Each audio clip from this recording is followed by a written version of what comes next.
Hallo Freunde des gepflegten Ladespaßes und herzlich willkommen bei Speicher elektrisiert. In diesem Video geht es genau um das, was ich im ersten Satz sage: Ladespaß. Denn derzeit ist bei Elektroautos das Laden immer noch ein bisschen die Achillesferse. Umso wichtiger ist es, dass wir hier mit intelligenten und innovativen Funktionen seitens der Software unterstützt werden. Und hey, in einem Skoda Enyaq ist ja das iWi auch schon mit im Namen. Und wir wissen ja, das steht unter anderem für intelligent und innovativ.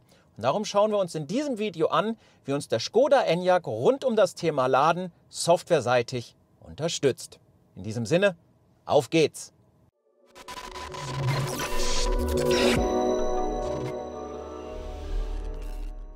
Beginnen wir zunächst einfach mal mit der Navigationskarte, die ich hier einblende.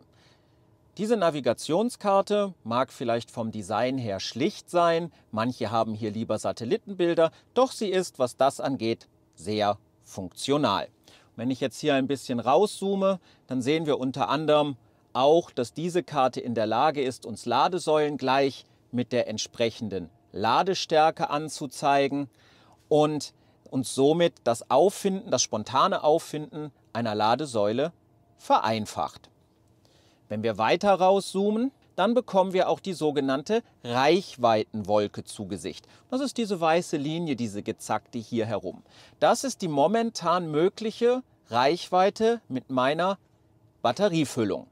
Und dass die einfach kein runder Kreis ist, sondern so gezackt, das ist zum Beispiel schon ein bisschen innovativ, denn Skoda berücksichtigt dabei Straßen, und das sehen wir relativ schön hier oben. Hier bei Innsbruck macht die Reichweite so eine kleine Ausbuchtung, weil wir da halt über die Autobahn bei Innsbruck weiterkommen und hier gar nicht links und rechts fahren können. Was uns aber auch auffällt an dieser Stelle, das ist dieses relativ komische Symbol hier. Das Haus, das ist meine Heimatadresse, und irgendwie ist das von der Farbgebung seltsam, von der Größe seltsam. Und es passt nicht zum restlichen Design, vor allem wenn wir das hier vergleichen. Soll keine Kritik sein, könnte man aber allenfalls eleganter lösen. Sollte euer Navigationssystem nicht so aussehen, sondern etwas blauer sein, dann ein paar Infos an der Stelle für euch. Ich blende euch jetzt hier im Video auch mal ein, wie das dann aussieht. Ich hatte das nämlich auch. Dann habt ihr plötzlich um den Navigationspfeil einen blauen Kreis.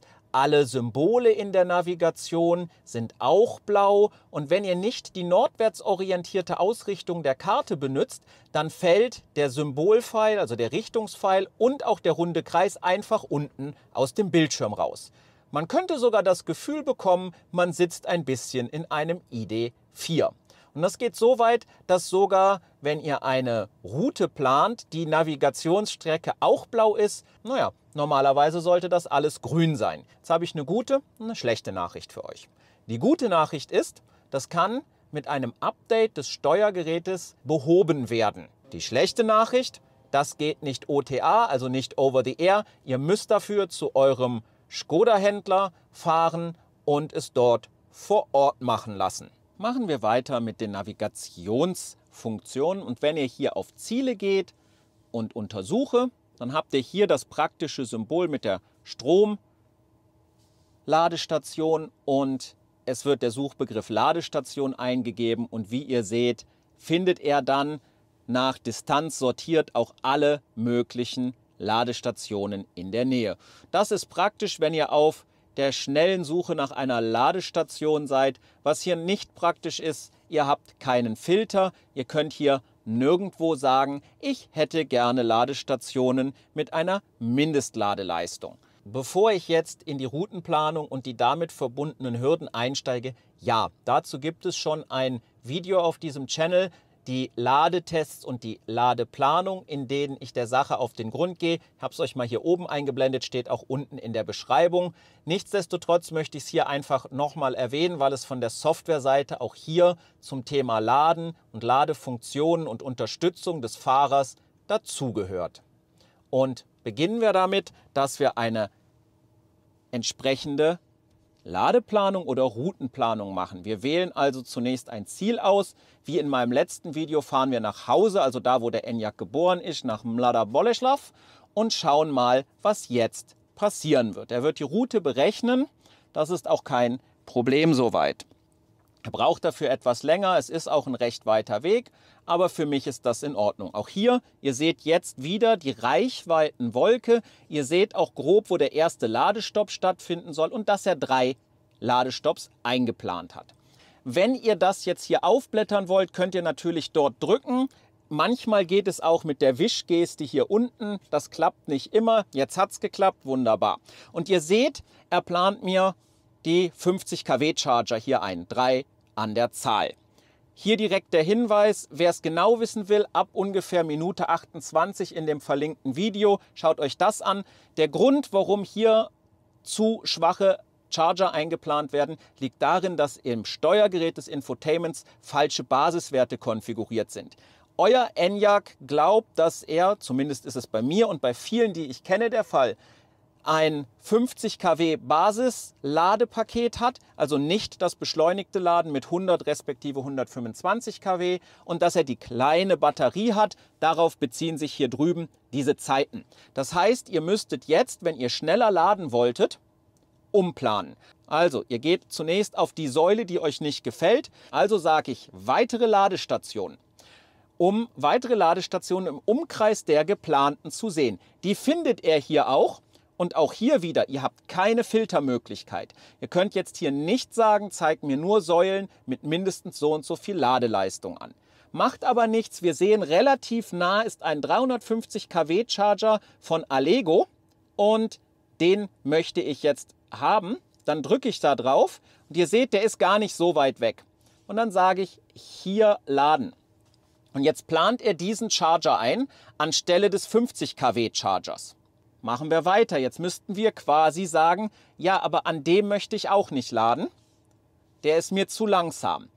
Der ist 370 Kilometer von jetzt, wo ihr steht, entfernt, minus die 192. Machen wir es einfach, ungefähr nochmal 170 Kilometer. Das passt aber ja jetzt schon nicht mehr mit der Distanz, die ihr überhaupt fahren könnt. Ihr bräuchtet diesen Charger wahrscheinlich an der Stelle nicht. Ihr bräuchtet einen weiter weg. Wenn ihr jetzt aber sagt, ich möchte hier einen anderen einplanen, dann wird auch da wieder die lange Liste kommen.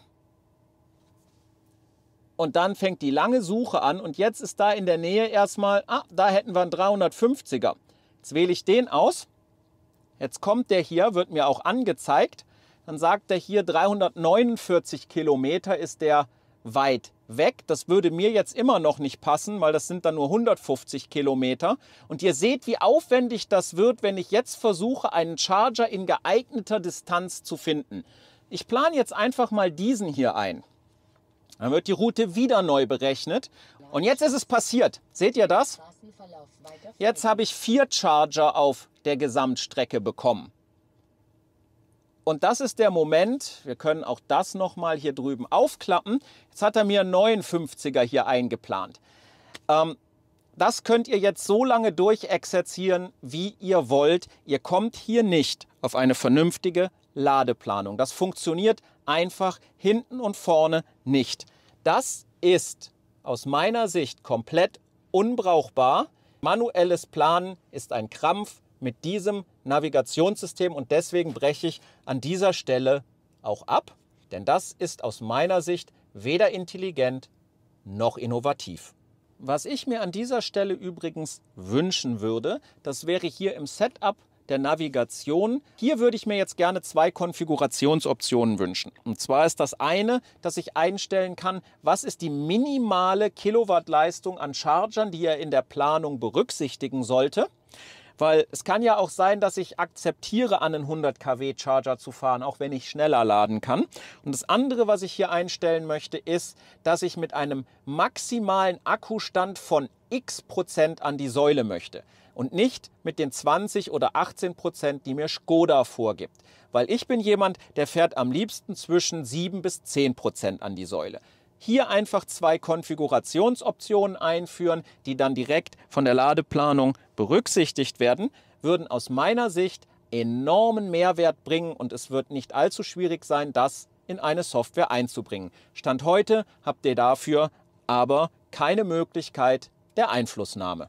Sprechen wir nun über weitere Funktionen rund um das Laden, die wir im Fahrzeugmenü finden. Ich habe es hier auf den Favoriten, findet es natürlich auch im normalen Menü. Das erste, worüber wir reden im Reiter Laden, ist hier die sogenannte Ladegrenze. Dort legt ihr fest, bis zu welcher Maximalladung euer Akku befüllt wird. So wie ihr bei mir das gerade seht, steht es bei mir bei 80%. Ihr macht es einfach, indem ihr hier mit dem Finger drüber zieht.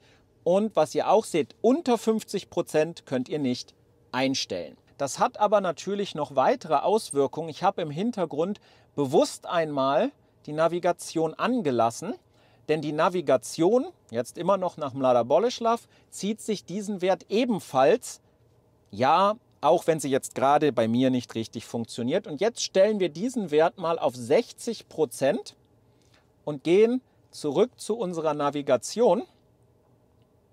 Und dann seht ihr, berechnet er die Route auch neu und ändert dementsprechend hier drüben einerseits, ich klappe das mal auf, die Ladestops. Wie ihr seht, sind es jetzt nicht mehr 39 Minuten, sondern 27, 26, 24. Aber ich brauche auch ein bisschen länger, um anzukommen.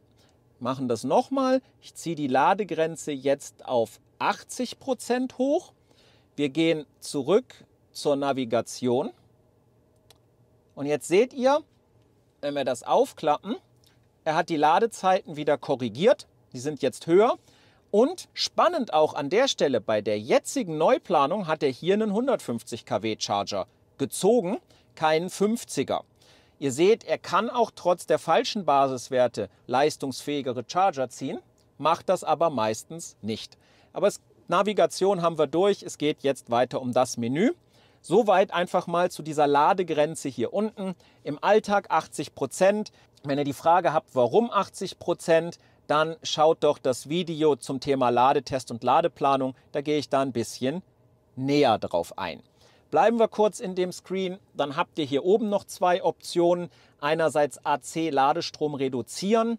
Das ist vor allem dann hilfreich, wenn ihr wirklich mal an einer Haushaltssteckdose oder einer Schuko hängt, dass er dort entsprechend das Ganze nicht überlastet. Und was unten drunter steht, immer das Wechselstromkabel trennen, heißt, wenn er fertig geladen hat, das heißt die Ladegrenze erreicht hat, dann wird das Kabel, was verriegelt ist, wieder gelöst und kann abgezogen werden. Wann ist das hilfreich? Naja, wenn ihr zu Hause nur eine Wallbox habt, aber zwei Elektroautos, dann brauchen nicht beide von beiden Autos einen Schlüssel, um das zu entriegeln, sondern können das Kabel einfach abziehen. Jetzt habe ich schon darüber gesprochen, was ich mir hier für Funktionen wünschen würde. Da zeige ich euch natürlich auch noch eine Funktion, die es hier gibt. Die findet ihr unter Zielführung, Routenoptionen. Und dann gibt es die Option Ladestops automatisch hinzufügen. Das kann man natürlich deaktivieren, wenn es eh nicht richtig funktioniert. Und daneben sind diese Zahnräder. Und wenn ihr da reingeht, habt ihr noch eine weitere Konfigurationsoption, nämlich was eure bevorzugte Bezahlart an der Säule ist. Alle, das heißt, es ist euch komplett egal, er zeigt alle Säulen an. Die letzte Option PowerPass, das ist eben das Škoda eigene Ladesystem, da zeigt er euch dann nur noch Stationen an, wo der PowerPass funktioniert. Interessant ist die in der Mitte, gängige Bezahlarten. Also ich habe schon an vielen Orten gesucht und versucht herauszufinden, was das heißt. Eine genaue Antwort konnte mir bis heute niemand geben. Ich vermute, er meint damit sowas wie Ad-Hoc-Zahlen mit Kreditkarte oder auch übliche Ladekarten wie ENBW, Swiss Charge, Ionity und was es sonst noch so gibt. Was ich mir hier aber dann auch schon wieder wünschen würde, wäre, dass man eigene konfigurieren kann. Und wenn das System innovativ und intelligent ist, dann könnte ich hier zum Beispiel meine eigene angeben und dann würde er auch nur noch diese Ladesäulen aussuchen. Kommen wir zum zweiten Reiter oder Tab hier, Ladeorte. Ladeorte könnt ihr euch vorstellen wie Favoriten, an denen ihr steht und dann ladet. Was der Enyaq hier macht, ist, er fügt einfach die aktuelle Geoposition hinzu. Und dann könnt ihr dem Ganzen einen Namen geben und dann ist das einer eurer gespeicherten Ladeorte. Dabei spielt es überhaupt keine Rolle, ob ihr da laden könnt oder nicht. Er gleicht einfach die Geoposition ab. Das machen wir auch. Ich stehe hier übrigens mitten im Nirgendwo an einem See. Hier ist weit und breit keine Ladesäule. Ich kann einfach sagen, hinzufügen, nenne die jetzt einfach mal Test. Und ihr seht, ich habe einen neuen Ladeort eingegeben, auch wenn ich da gar nicht laden kann. Und dann könnt ihr für diesen favorisierten Ort hier drüben Einstellungen vornehmen. Und jetzt kann ich hier auswählen, wann sind denn meine üblichen Abfahrtzeiten. Ich nehme mal den ersten Eintrag und sage jetzt, hier fahre ich im Normalfall morgens um 6:30 Uhr los, weil ich morgens um 6:30 Uhr zur Arbeit fahre. Das mache ich Montag, Dienstag, Mittwoch, Donnerstag, Freitag. Ach nein, halt. Mittwochs und Donnerstags habe ich ja Homeoffice, da habe ich das nicht. Und dann kann ich hier oben noch sagen, ist das einmalig oder soll er das immer wiederholen? Naja, er soll das wiederholen. Ich kann auch sagen, bitte klimatisiere noch mein Auto zusätzlich, damit es morgens schön warm oder kühl ist. Das war's schon. Wichtig, wenn ihr das eingestellt habt, müsst ihr es vorne noch aktiv schalten und dann sieht das Ganze gut aus und so. Der kleine Platz, der hier frei ist, da kommt das Klimatisierungssymbol, wenn ihr es eingestellt habt. Wenn ihr das festgelegt habt, könnt ihr hier unten sagen, wie wollt ihr laden. Jetzt wird's spannend. Mindestladezustand bis zu 50%, von 0 bis 50 und Zielladezustand von bis zu 100%. Wenn wir den mal auf 0 ziehen, seht ihr, fängt der bei 50 an. Was heißt das? Wenn ihr an diesen Ort kommt, ansteckt und laden wollt, dann wird er ohne zu zögern sofort mit dem Laden beginnen, um den Mindestladezustand zu erreichen. Sagen wir mal, der ist bei mir 50%. Hat das Auto dann noch 60% Füllstand, wird er nicht laden. Hat es 40, lädt er sofort hoch auf 50%. Wenn ihr nicht wollt, dass er das macht, stellt ihn auf 0. Der Zielladezustand ist der Zustand, den euer Akku von der Füllung hat, wenn ihr losfahren wollt, also in dem Beispiel eben so um 6:30 Uhr. Und den könnt ihr dann hier entsprechend hochziehen, zum Beispiel auf 80%. Und dann könnt ihr hier unten noch einstellen, das ist an sich simply clever gut, was sind meine bevorzugten Ladezeiten? Warum? Nun, einerseits gibt es bei vielen Leuten immer noch den Hoch- und Niedertarif, das heißt, ihr könnt nachts günstiger laden. Und andererseits gibt es ja mittlerweile auch viele Leute, die haben eine Photovoltaikanlage. Und da fällt der Strom nun mal am besten tagsüber an, wenn die Sonne richtig prall scheint. Und deswegen kann man das hier konfigurieren mit diesen Zeiten. Und wenn ihr da drauf drückt, dann könnt ihr sagen, Beginn und Ende auch einfach hier mit dem Finger einstellen. Sagen wir mal, Beginn ist 22:30 Uhr, Ende ist 5:30 Uhr. Und das ist meine, oder 5:35 Uhr, meine bevorzugte Ladezeit. Vorne wieder anhaken, aktiv. Und dann wird euer Skoda bevorzugt nur in dieser Zeit laden. Und die letzte Option wieder, immer das Wechselstromkabel trennen. Wir haben ja eben schon drüber gesprochen, wann das praktisch ist. Soweit dazu. Ihr könnt sehr viele Orte konfigurieren. Ihr könnt die Zeiten entsprechend einstellen. Das ist eine wunderbare Softwarefunktion. Besser gesagt, das wäre eine wunderbare Softwarefunktion, wenn sie funktionieren würde. Denn wenn ihr das so einstellt, egal was ihr dort macht, ob ihr Abfahrtzeiten festlegt, zu welcher Zeit auch immer, ob ihr eine bevorzugte Ladezeit angebt oder die auch ganz weglässt, der Škoda Enyaq wird euren Akku niemals bis zu eurem Wunsch-Akkustand aufladen. Ich habe das in über einem Dutzend Tests nicht einmal geschafft. Ich blende euch hier einfach mal Bilder ein, wie er geladen hat, also Ausgang und Endzustand. Das ist jetzt einfach willkürlich ein Test rausgegriffen.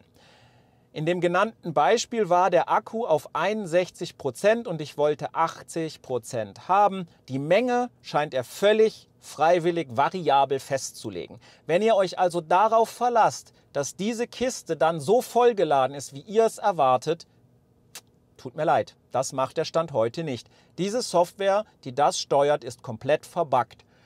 Und wer jetzt sagt, hey, hast du mal deine Wallbox überprüft? Ja, habe ich. Und wenn ich ihn einfach spontan anstecke, ohne diese Steuerung, zieht er immer 10,5 bis 11 kW. Es liegt nicht an meiner Wallbox. In dieser Situation, so wie dieses Feature heute ist das unbrauchbar. Jetzt könnte der ein oder andere von euch noch sagen, naja, bevor ich dann morgens zur Arbeit fahre, Ja, da könntet ihr mit der App, mit der MySkoda-App eingreifen. Über die sprechen wir gleich und ob das möglich ist, schauen wir uns auch gleich an. Kommen wir zur MySkoda-App und ja, ich filme das jetzt ganz bewusst von meinem Telefon ab und mache kein Screen Recording. Und wenn ich die aufmache und auf meinen Skoda hier gehe, dann habe ich hier den Ladestand meiner Batterie. Und wenn ich auf diesen Ladestand drücke, dann seht ihr, das Ladekabel ist nicht angeschlossen, da hat er recht. Das Laden wird derzeit über die Funktion intelligenter Planer verwaltet. Wenn das da steht, dann heißt das, dass der Planer, den ich euch eben gezeigt habe, an ist. Und dann könnt ihr über die App weder den Ladevorgang starten noch beenden, wenn ihr angesteckt seid. Dieser Screen steht da einfach und das war's. Wenn ihr also jetzt gerade den Gedanken hattet, hey, wenn ich morgens aufstehe und ich sehe, bevor ich zur Arbeit fahre, der Akku ist nicht voll, naja, ich muss ja auch erstmal noch duschen, mich anziehen, frühstücken und dann kann ich in der Zeit ja noch schnell den Ladevorgang oben aus der Wohnung starten. Kannst du nicht. Denn in dem Moment, wo ihr das intelligente Laden anhabt, ist diese Funktion in der App blockiert. Ergo, ihr müsstet dann direkt nach dem Aufstehen mal gerade eben runter in die Tiefgarage oder raus in eure Garage oder auf die Straße und es dann in eurem Auto manuell starten, indem ihr die intelligente Planung im Auto übersteuert. Die App hilft euch dabei leider nicht. Jetzt könntet ihr natürlich auf die Idee kommen und sagen, aha, intelligenter Planer, na das ist ja der intelligente Planer hier in der App. Leider muss ich euch auch da enttäuschen. Dieser intelligente Planer in der App dreht sich nur um die Temperatur, also ob euer Auto klimatisiert werden soll oder nicht und hat nichts mit dem intelligenten Planer fürs Laden zu tun. Also auch der wird euch dort leider nicht aushelfen können. Sprechen wir abschließend noch über die PowerPass-App. Die gehört schließlich auch dazu, also Škodas eigene Lade-App. Warum? Nun, einerseits hier in der Schweiz zumindest, wenn ihr die erhöhte Ladeleistung dazu nehmt zu eurem Enyaq, bekommt ihr ein Jahr die Grundgebühr im höchsten Škoda-Tarif gratis. Und dann habt ihr wirklich, wirklich unschlagbare Preise an Ionity-Säulen. Schauen wir uns die App deswegen auch nochmal an und wie sie uns dabei unterstützt, unseren Škoda Enyaq iV aufzuladen. Auch hier filme ich direkt von der App ab, damit man live sieht, wie ich es bediene. Ich mache mal den PowerPass auf, versuche für euch hier einen guten Fokuspunkt zu finden und zoome einfach mal als allererstes ein bisschen raus. Und dann sehen wir schon, da kommen recht viele Ladesäulen. Das funktioniert gut. Auch die App selber zum Starten einer Ladesäule, zum Beenden des Vorgangs funktioniert gut. Was nicht so gut ist, das sind die Filter hier oben von der Geschwindigkeit. Ich zoome mal drauf und hier ist jede Geschwindigkeit okay und der letzte Punkt über 125 kW ist auch super. Aber der nächste Filter ist über 24 kW und der davor ist über 8 kW. Was sind denn das bitte für Werte? Damit kann man doch nicht arbeiten, ganz ehrlich. Was ich hier erwarte ist, ich möchte einmal sagen können AC und dann möchte ich sagen, passend zum Škoda Enyaq, größer gleich 50 kW, größer gleich 100 kW, größer gleich 125 kW. Und das bitte, wenn ihr jetzt die Ladeleistung irgendwann erhöht per Software-Update, auch darauf wieder abgestimmt. Was interessiert mich denn größer gleich 24 kW? Nichtsdestotrotz, ein Filter ist schon mal besser als keiner. Denken wir doch an unser integriertes Navi, das gar keinen Filter hat. Dann gibt es hier die Funktion hier oben, jetzt verfügbar. An und für sich auch super, zeigt mir nur Säulen, die verfügbar sind. Aber das ist nur dann gut, wenn er auch alle Säulen kennt. Ich gehe zu meiner Lieblingssäule hier unten im Heidiland in Bad Ragaz. Die ist jetzt gerade rot. Das ist auch speziell. Und wenn ich die antippe und hochziehe, muss man sich erstmal fragen, warum ist die rot? Weil angeblich ist sie hier jetzt grün und verfügbar. Eine von einer. Zuletzt geprüft vor 9 Sekunden. Nur, da unten sind 4 Ladesäulen. Ich blende euch jetzt hier bewusst einfach mal links und rechts Swiss Charge und Elva ein und die zeigen euch das auch. Und spannend ist, ihr kennt jetzt hier die Nummer 4. Wenn ihr beim nächsten Mal drauf geht, dann kann es auch sein, dass er die Nummer 2, die Nummer 1 und so weiter kennt. Also er wählt eine von 4 random aus. Und jetzt überlegt mal, wenn ihr jetzt da oben sagt, jetzt verfügbar und die eine ist belegt, dann zeigt er euch den Ladestandort nicht an, obwohl da viel mehr sind. Ich scroll jetzt bewusst mal hier oben hin, weil hier ist auch wieder eine Raststätte. Die kenne ich auch gut, das sind meine üblichen Fahrrouten. Und wenn ich da drauf gehe und das aufziehe, dann seht ihr hier unten, kennt er 4 schnelle Charger, also schnell sei mal dahingestellt, er sagt 92 kW. Die Säulen da haben in Wirklichkeit 180 kW. Hätte ich jetzt meine Filter unten auf nur größer gleich 125 kW eingestellt, wird er mir die gar nicht anzeigen, obwohl die mit ihren 180 kW vollkommen passend sind. Was soll ich dazu sagen? Also, das ist eine App mit einer Filterung, die ich nicht nachvollziehen kann, weil sie nicht zu unserem Auto passt. Das ist eine App, die bei Ladestandorten nicht alle Säulen kennt und dann allenfalls nicht anzeigt als verfügbar, obwohl da verfügbarer Platz wäre. Und das ist eine App, das die Ladeleistung nicht richtig kennt. Gleichzeitig habe ich da so viele Apps auf meinem Telefon, die genau das hinbekommen. Der ein oder andere wird jetzt sagen, aber hey Matthias, du suchst doch absichtlich nach solchen Sachen. Das ist doch praxisfremd. Nein, tue ich nicht. Das ist überhaupt nicht praxisfremd. Das sind Features, die ich sämtlichst gerne nutzen möchte. Ich möchte die PowerPass-App benutzen, weil ich sie gut finde, weil der Tarif gut ist. Aber dann muss ich mich auf sie verlassen können. Ich möchte die MySkoda-App zum Fernsteuern meines Autos benutzen. Aber dann muss sie A, die Funktionen haben. Und dann muss sie B vor allem auch funktionieren und nicht dazu führen, dass ich in die Tiefgarage laufen muss. Ich möchte das zeitversetzte Laden nutzen, weil ich nachts einen günstigeren Stromtarif habe. Aber da muss sichergestellt sein, dass am nächsten Morgen auch die Füllmenge im Akku ist, die ich brauche, weil sonst habe ich ein Problem. Und ich möchte auch das Skoda-eigene Navi benutzen und auch die Ladeplanung darin benutzen. Es soll mir diese Arbeit ja schließlich auch erleichtern und abnehmen und nicht noch extra mehr Arbeit machen. So zieht sich das durch diese Software im Bereich Laden durch. Laden ist einer der Kernaspekte, die reibungslos funktionieren muss in der Elektromobilität, wenn wir mehr Umsteiger haben wollen. Es ist die Achillesferse, darum muss besonderes Augenmerk darauf gelegt werden. Das, was ich hier gerade beim Enyaq erlebe, das ist für mich leider nur halbgar. Das muss besser werden. Und damit sind wir auch schon wieder bei meinem Appell an Skoda. Liebe Skoda, liefert uns endlich eine bessere Software. Wir, die wir jetzt mit dem Enyaq fahren und diese Probleme haben, wir sind Zehntausende. Wir haben das verdient. Ihr habt uns im Jahr 2020, auch im Jahr 2021 so viele Features versprochen. Und momentan kündigt ihr beinahe im Wochentakt neue tolle Sachen an. Nur angekommen ist davon bei uns noch nichts. Und nein, uns hilft es nichts, wenn ihr das ab der 2. Januarwoche 2022 in neue Enyaqs baut. Wir möchten das in unseren Enyaqs haben, denn ihr habt sie auch uns versprochen, diese Features. Und ja, ich kann sogar akzeptieren, dass manche Sachen davon nicht kommen, weil es neue Hardware braucht, wie Sensoren. Auch wenn das eine bittere Pille ist, weil das habt ihr uns vorher nicht gesagt. Und dass es auch nicht unbedingt clever ist, auf diese Sensoren vorher zu verzichten, wenn ihr wisst, dass diese Features kommen. Aber die essentiellen Sachen rund ums Laden müssen in jedem Enyaq funktionieren. Sei es der erste, der bei euch vom Band gelaufen ist, oder seien es die neuen, die jetzt kommen. Und darum nochmal eindeutig und wirklich meine Bitte. Kümmert euch darum und lasst uns nicht bis Ende Sommer warten. Und das wäre wirklich schade für euch und für so ein gutes Auto, das mit wenigen, aber klugen Handgriffen noch so viel besser wird. Vielen Dank. Und dir möchte ich auch danken, dass du das Video geschaut hast, dass du dich auch mit dieser Kritik auseinandersetzt. Vielleicht hast du ja Ähnliches erlebt oder ähnliche Sorgen. Na, dann schreib es mir doch unten in die Kommentare. Nochmal auch für dich, mir ist ganz wichtig, das hier ist keine Pauschalkritik am Auto. Ich bin mit dem Auto glücklich. Es ist ein gutes Auto. Es ist eine Kritik an dem, wie die Software ist und wie mit Bestandskunden aktuell seitens Skoda umgegangen wird. Da wünsche ich mir einfach kommunikativ als auch im Produkt eine Verbesserung. Und wenn du ein Enyaq fährst, dann geht es dir vielleicht ganz genauso. In dem Fall lass mir auch einen Kommentar da.